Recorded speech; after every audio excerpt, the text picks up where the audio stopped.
Movie की शुरुआत में हमें दिखाया जाता है मेन कैरेक्टर जिसका नाम हू सॉन्ग होता है। हू सॉन्ग एक ऑफिसर वर्कर होता है जो कि साउथ कोरिया की कैपिटल सिटी सॉल में 9 to 5 जॉब करता है। वो अपनी पूरी कमाई लगा देता है, लोन भी लेता है, इनफैक्ट अपनी मॉम का गार्लैंड फार्म भी बेच देता है ताकि वो एक अपार्टमेंट खरीद सके। वो ऐसा इसलिए करता है क्योंकि सॉल के अंदर घरों की कीमत आसमान छू रही थी और वो सस्ते में पहले ही घर लेकर रखना चाहता था। उसने 1.1 बिलियन वॉन का घर खरीद लिया, 84 मीटर स्क्वायर। ये एक अपार्टमेंट का मेजरमेंट जो कि सॉल के अंदर बहुत ज़्यादा लकी माना जाता है और वो सॉन्ग भी इसी तरह का खरीद रहा था। Fast forward to 2024। वो सॉन्ग आराम से अपने बेड पर सो रहा था। उसके अचानक से नींद खुलती है और अलार्म बजता है। वो दोबारा से सो जाता है क्योंकि उसे गर्मी लग रही थी, लाइट नहीं थी। And to be honest, light इसलिए नहीं थी क्योंकि उसके पास लाइट के बिल का पैसा नहीं था। उसने सारा पैसा घर खरीदने में लगा दिया था। उसकी नींद दोबारा से खुलती है और ऊपर वाले फ्लोर से आवाज़ें आना शुरू हो जाती है। हू सॉन्ग अब पूरी तरह से उठ जाता है और ऑफिस के लिए चला जाता है। न्यूज़ में दिखाया जा रहा था कि किस तरह घरों की कीमतें गिर रही थी। उसे अफसोस होता है कि कीमतें क्यों गिर रही है। ऑफिस में उसका दोस्त उसे कहता है कि तुम्हें क्रिप्टो करेंसी में इन्वेस्ट करना चाहिए था, लेकिन तुमने सारा पैसा अपार्टमेंट्स पे लगा दिया। वूजोंग का दोस्त उसे कहता है कि उसे उसके औकात से बड़ा कर्जा नहीं लेना चाहिए था। उसका दोस्त उसे ये कहता है कि उसकी सैलरी से ज़्यादा उसकी किश्तें हैं और वो पार्ट टाइम डिलीवरी करके भी ये सारी किश्तें नहीं चुका पाएगा। और अगर वो उसकी जगह होता तो बिल्कुल नहीं करता।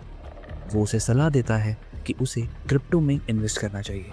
जब ऑफिस खत्म होता है तो हमें दिखाया जाता है कि वो सॉन्ग अपने डिवाइसेस, चार्जर्स और लैंप्स को निकाल रहा था। मे बी वो घर के अंदर उनको चार्ज नहीं करता था और ऑफिस के अंदर ही करता था एज बिजली का बिल। सॉरी। जैसे ही वो सॉन्ग अपने घर के अंदर एंटर होता है और डोर को देखता है तो डोर के सामने बहुत सारे नोट्स लगे होते हैं और नोट्स पे लिखा होता है कि उनके बच्चे पढ़ाई करते हैं और प्लीज़ शोर ना करें। बट ये चीज़ वो सॉन्ग को भी पता थी कि वो शोर उसका नहीं था, वो उसके अपार्टमेंट के अपर फ्लोर से ही आता था। वो सॉन्ग अपने घर के अंदर एंटर होता है और अगेन वो आवाज़ एक दोबारा शुरू हो जाती है।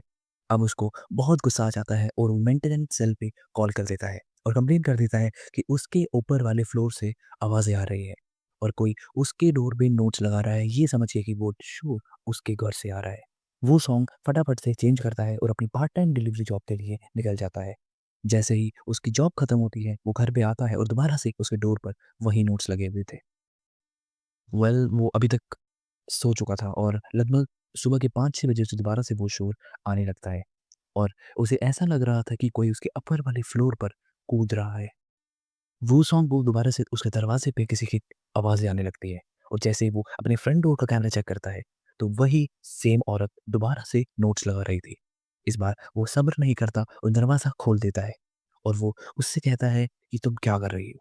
वो औरत यही कहती है कि मेरी बेटी फाइनल ईयर में है और उसको पढ़ने के लिए एक शांत वातावरण चाहिए, बट तुम शोर मचा रहे हो। मैम, ये बात मैंने आपसे पहले भी कही है और अब भी कह रहा हूँ, ये शोर मेरा नहीं है। ये शोर ऊपर वाली फ्लोर से आता है और इस शोर से मैं भी काफ़ी परेशान हूँ। मेरी नींद काफ़ी ज़्यादा हराम हो चुकी है। वो औरत दोबारा उसे वही कहती है कि ये शोर तभी शुरू होता है जब तुम घर के अंदर आते हो। वो सॉन्ग वापस अपने बेड पे आके सो जाता है और तभी वो आवाज़ें दोबारा शुरू हो जाती है। अब उसे सब्र नहीं होता और काफ़ी गुस्सा आता है और वो अपने कमरे से निकलकर सीधा उसके अपर फ्लोर पे चला जाता है और नॉक करने लगता है। हाय, मैं 1401 में रहता हूँ, जस्ट हमारे फ्लोर के नीचे। तो दरअसल ये बात ये है कि एक लेडी मेरे नोट्स पर मेरे दरवाज़े पे बार-बार नोट्स लगा रही है और वो ये समझ रही है कि जो भी शोर आ रहा है वो मेरी तरफ से आ रहा है। तो क्या हो गया? आह! तो दरअसल बात ये है कि वो शोर आपके कमरे से आ रहा है और प्लीज़ आप बंद कर देंगे तो मुझे भी काफ़ी आसानी होगी इनको समझाने में कि वो शोर मेरा नहीं है। ये शोर मेरा नहीं है, ऊपर वाले फ्लोर से आता है। ऊपर चाहोगे तो कुछ फ़ायदा होगा, मेरे से बात करने का कोई फ़ायदा नहीं होगा और मेरी नींद खराब मत करो प्लीज़। वो सॉन्ग अब और ऊपर जाता है और उसके ऊपर वाले फ्लोर पर दोबारा से कन्फ्रंट करता है और वो लोग यही कहते हैं कि वो शोर हमारा नहीं, हमारे ऊपर वाले फ्लोर से आता है। वो सॉन्ग यही सोचता है कि 4 फ्लोर ज़्यादा ऊपर वाला आवाज़ें मेरे फ्लोर तक कैसे आ सकती हैं? इस बार वो रुकने वाला नहीं था और वो एक फ्लोर और ऊपर जाता है और वो जो उसके इस शोर से तंग आ चुका था, तो आज कुछ करने वाला था। वो सॉन्ग अब एक फ्लोर और ऊपर जाता है और नॉक करता है। हेलो सर, मैं आपको डिस्टर्ब नहीं करना चाहता बट प्लीज़ आप ये शोर बंद कर देंगे? कौन-सा शोर? मैं तो ठीक से चल भी नहीं पाता और कोई सबूत है तुम्हारे पास? वो क्या है ना कि आपका वॉकर शायद आवाज़ कर रहा है, उसका भी शोर हो सकता है। तुम्हारा दिमाग तो सही है, मैं इतना बूढ़ा हो चुका हूँ और तुम्हें लगता है कि मैं शोर मचाऊँगा? तो एक काम करो तुम या ऊपर वाले फ्लोर पे जाओ। यहाँ पर ऊपर वाले फ्लोर पर सेक्रेटरी रहती हैं। उनसे कंप्लेन करो, मेरा सर मत खाओ। वो सॉन्ग का वो बुड्ढा आदमी धमकी देता है और कहता है कि अगर तुम्हें इतनी ही प्रॉब्लम है तो तुम एक फ्लोर और ऊपर जाकर सोसाइटी के सेक्रेटरी को कंप्लेन कर दो। वो सॉन्ग एक और फ्लोर और ऊपर जाता है, वो सेक्रेटरी के रूम पर नॉक करता है और सेक्रेटरी उसे अंदर ले लेती है। तो तुम 14 फ्लोर ऊपर चढ़ के कंप्लेन करने आए हो कि तुम्हें शोर आ रहा है? जी हाँ, दरअसल जैसे-जैसे मैं नॉक करता गया तो सब यही कहते गए कि ये शोर हमारा नहीं है, तुम्हें एक फ्लोर और ऊपर जाना चाहिए। कोई बात नहीं, ये लो कम्पेंसेशन, मुझे 2 महीने का वक़्त दो। जैसे ही उस औरत की लीज़ खत्म होती है तो मैं उसे निकाल दूँगी। कौन-सी औरत? अरे वही औरत जो तुम्हारे नोट लगाती है डोर पर। आपको कैसे पता? कैमरा में सब दिखता है। वो सॉन्ग अपनी फ्लोर पे वापस आ जाता है और देखता है कि उसकी साइकिल पंचर हो चुकी है। उसे पता लग जाता है कि पक्का वही औरत है। वो सुबह ऑफिस आ जाता है और अपने दोस्त के साथ छत के ऊपर घूमने लगता है। भाई तेरे को पता कल क्या हुआ? मैंने ऑफिस मैनेजर को बंद करके उसकी सारी क्रिप्टो की इंफॉर्मेशन ले ली। साले मत कर, पकड़ा जाएगा यार। अरे ये सब छोड़ और ये देख, इस शेयर का सबसे लो 815 होगा आज रात 12 बजे से और फिर तेजी से बढ़ेगा, वो भी 815 गुना। सोच इतना ज्यादा मुनाफा और पूरे 10 गुना ज्यादा फायदा। बट ब्रो ये स्कीम काफी रिस्की सी लग रही है और लॉ के अगेंस्ट भी है। क्या क्या क्या क्या क्या क्या क्या तुमने लॉ के अगेंस्ट? ठीक है जा मत मार। वैसे भी तुझे पैसों की क्या ही जरूरत, तू तो बहुत अमीर ही है ना। बट ब्रो ये स्कीम्स काफी रिस्की सी लग रही है और लॉ के अगेंस्ट भी है। जाओ मत मार। वैसे भी तू तो बहुत ही अमीर है ना, तेरे पास तो बहुत पैसा है, तुझे इस स्कीम की क्या ही जरूरत। अ, ऐसी बात नहीं है। मेरे पास इतने पैसे नहीं है कि मैं इस पे लगा सकूं। तो लोन ले ले। एक लोन काफी नहीं है जो और लोन ले लूं? अरे भाई ज़रा सोच, इसमें 100% मुनाफ़े का चांस है और सोच एक बार मुनाफ़ा हो गया तो कुछ भी ले सकता है यार। अपनी सारी ईएमआईज़ पे कर सकता है, अपना जो तूने घर गिरवी रखा होगा वो भी वापस ले सकता है। पागल है क्या? बात तो तू सही कह रहा है, मुनाफ़ा तो 100% ही होगा तो इतना रिस्क तो ले ही सकते हैं। ये बात।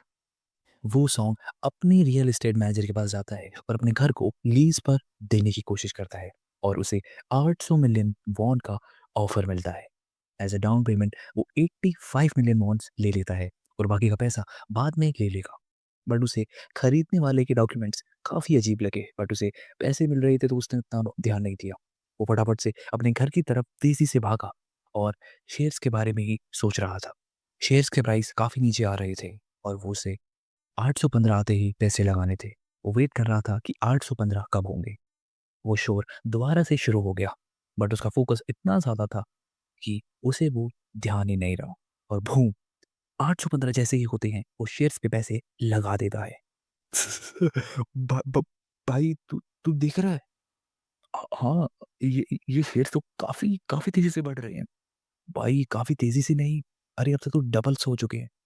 वूसांग का दोस्त उसे कहता है कि उसे 15 अगस्त की सुबह 8:15 पे सारे शेयर्स बेचने हैं और उस टाइम पे ये शेयर्स अपनी पीक और हाईएस्ट पर होंगे। वूसॉन्ग ऑफिस से छुट्टी ले लेता है और पूरा ध्यान शेयर्स पे रखता है। प्रॉफिट अब तक 160% से भी ज़्यादा हो चुका था। वो सो जाता है और रात को अचानक से उसकी नींद खुलती है। उसे ऐसा लगता है कि कोई उसके कमरे के अंदर एंटर हुआ है। बट वो दोबारा से अपने बढ़ते हुए शेयर्स देखता है। उसके गेट पे अचानक से नॉक होता है। वो वही आदमी था जिसके जहाँ पर उसने पहली बार गेट बजाया था ताकि वो शोर बंद करवा सके। और वो आदमी उसका एक फ्लोर ऊपर ही रहता था और वो उसके रूम में शिकायत करने के लिए आया था। मैंने तुम्हें कहा था ना कि ये शोर बंद कर दो। मुझे दोबारा से शोर की आवाज़ आई इसलिए मैं कंप्लेन करने के लिए नीचे आया हूँ। क्या? अ, ना ना ये शोर मेरा नहीं है। इनफैक्ट मेरी भी नींद इसी शोर की वजह से खुली है। अच्छा, अगर ऐसा है तो मेरे आते ही ये शोर बंद क्यों हो गया? कोइंसिडेंस भी हो सकता है और शायद कोई मुझ में नज़र रख रहा होगा। तेरी सुन, दोबारा से अगर शोर आया ना तो तेरे लिए अच्छा नहीं होगा। पर वो आदमी वहाँ से चला जाता है। तभी वो सॉन्ग की नज़र उसकी खिड़की पे पड़ती है जहाँ पर एक फ़ोन दिखता है। उसे पता लग जाता है कोई नीचे वाले फ्लोर से उस पे नज़र रख रहा है और वो नीचे वाले फ्लोर पर जाकर नॉक करता है, बट वहाँ दरवाज़ा कोई नहीं खोलता। वो अपनी बिल्डिंग से बाहर आ जाता है, तभी कोई इंसान उसके पास आता है और कहता है कि पड़ोस में किसी का मर्डर हो गया है, क्योंकि वो शोर मचा रहा था, सबको डिस्टर्ब कर रहा था। क्या हम बकवास कर रहे हो? ऐसा भी कभी होता है क्या? एक मामूली सी शोर के लिए कौन ही किसी का मर्डर करेगा?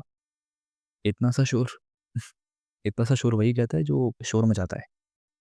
तुम्हारा दिमाग खराब हो गया है। हमारी बिल्डिंग में भी ऐसा ही शोर आता है। ज़रा सोचो, अगर यहाँ पर भी मर्डर हो गया तो बिल्डिंग का नाम काफ़ी नीचे हो जाएगा। कुछ भी, मेरे से बहस मत करो। Good night. वो सॉन्ग वहाँ से चला जाता है। आप ये मूवी एक्सप्लेनेशन सुन रहे हैं dark world studio YouTube channel पे। सॉरी आपको डिसअपॉइंट करने के लिए, बट इसमें काफ़ी मेहनत लगती है, बार-बार scripting, editing, a lot of research work. So I hope you will understand. और हम आशा करते हैं कि अगला एपिसोड जो कि फाइनल एपिसोड होगा वो हम जल्द लाने की कोशिश करेंगे। Till then stay safe.